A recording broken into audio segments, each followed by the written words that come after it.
Hey guys, welcome to the 6th episode of Rough Vocal Effects 101.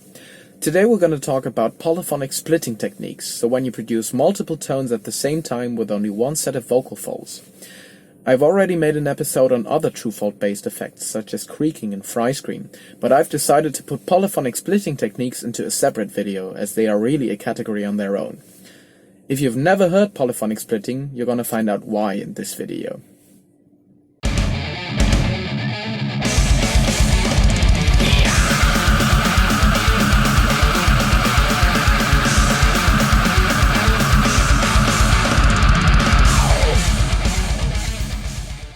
Okay, first off, polyphonic splitting is not what some people call polyphonic overtone singing.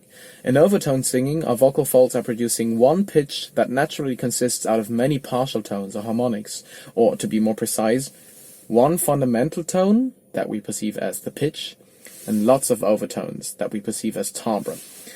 Just as in all other kinds of singing, and even normal everyday talking, we are shaping our vocal tract in different ways to get some of these overtones louder and others quieter. So different mouth shapes, tongue positions, and lots of other factors produce different vowels, sound colors, and overtones. That's what we use for overtone singing. If I do something like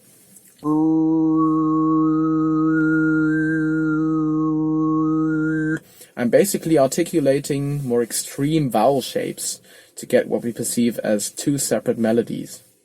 That's not what we're going to be concerned with today, though. In polyphonic splitting, several parts of the vocal folds are vibrating independently from each other at different frequencies. So if I do something like I am producing multiple fundamental tones at the same time, and those multiple fundamentals are in no subharmonic relationship with each other. That means that all the intervals you hear are pretty much random. They might be more dissonant at some time and quite consonant at some other time, but they never really follow any mathematical rule. Phoneticians might also call this phenomenon diplophonia, but they usually refer to a voice disorder in which you have a permanent split and can only ever talk like this all the time. This is not the case, though, for the technique of polyphonic splitting, which is just an effect that you can switch on and off at will, like this. Let's have a look at how exactly that works. Okay, so let's start with a simple falsetto tone. By the way, I'm using the term falsetto for any thin vocal fold contact regardless of gender.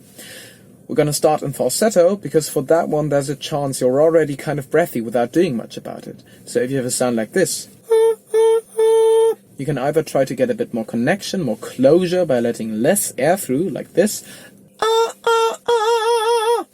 or you can try to get even less connection, less closure, by letting more air through, like this. These are basically different balances of constriction and relaxation. However, if you slightly constrict your glottis as if you wanted to achieve a better closure, but then gently push air through the folds as if you wanted to get breathier, your actions contradict each other. So you're creating an imbalance that causes the vocal folds to have a double phonation, like this. And this is actually polyphonic splitting. I call this first technique air splitting. As always, you can play around with that new sound.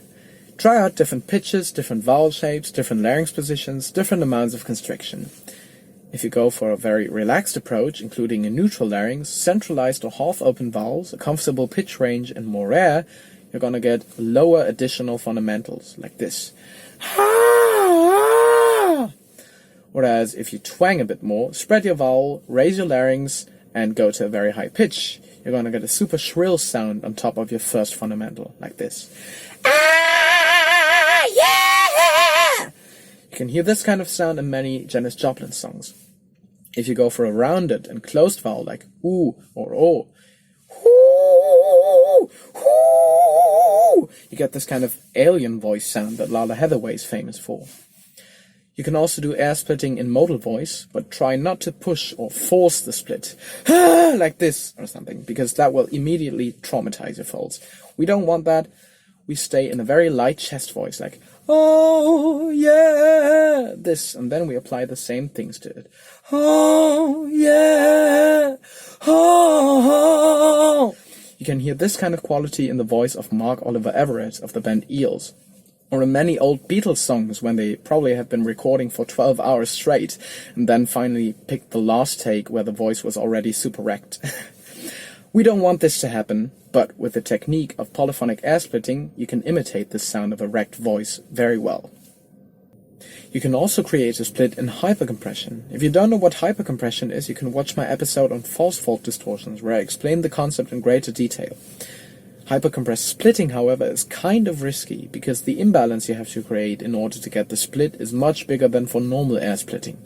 So please, before you start trying out hypercompression, make sure that you're able to produce a clean, controlled, and comfortable hypercompressed tone first.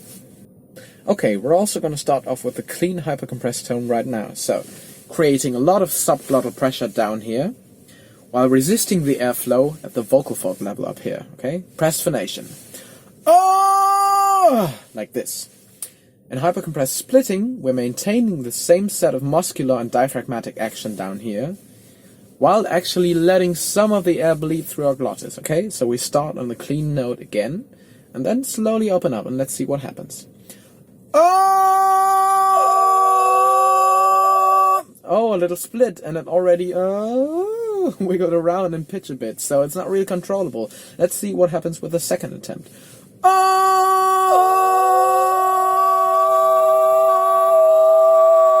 Another interval. So with the hypercompressed splitting, it's even more random than with the normal air splitting.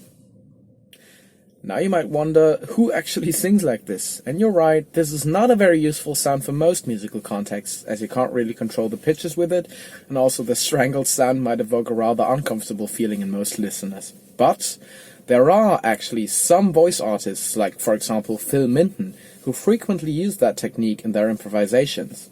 So I'm gonna give a little demonstration of what is possible with it.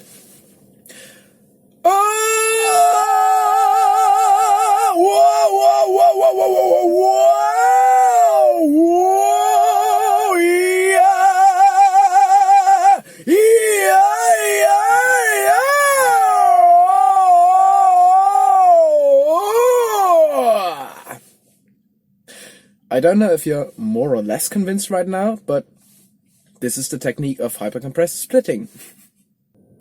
The last splitting technique I want to discuss today relies on a completely different approach, because for that one we're not pushing additional air through the folds, but we're actually doing quite the opposite. We're starting in fry. Or more precisely, we're starting on the effect of irregular creaking that I've explained in the second episode of this video series. So this sound, just random irregular noise, okay? And now, similar to how we found fry scream, we're going to try to go into head resonance with that sound. So, find this kind of buzzing of a guitar amplifier noise, okay? And once you've found that, you can try to project that sound, but not while maintaining that white noise of it, but only while maintaining the sensation in the throat. Yeah, the perfect balance between constriction and relaxation you have for irregular creaking. And with that sensation in the throat, you're going to try to hit a clear pitch now. I know that sounds like a paradox, but let's try it.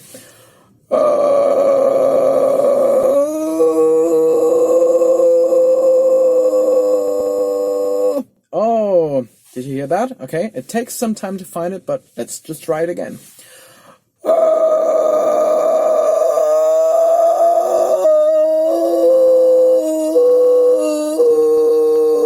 Those are not subharmonics anymore. This is not regular creaking, but this is what I call fry splitting. Now there's again the question, what do you do with that sound? Well, I'd say that depends on what kind of music you want to make, because while polyphonic fry splits might not necessarily fit into a standard pop song, there are singers who use that technique. For example, Mike Patton of Faith No More often does super high whistle screams, sort of like this, which are based on polyphonic fry splitting. Here are some more demonstrations of what you can do with that technique.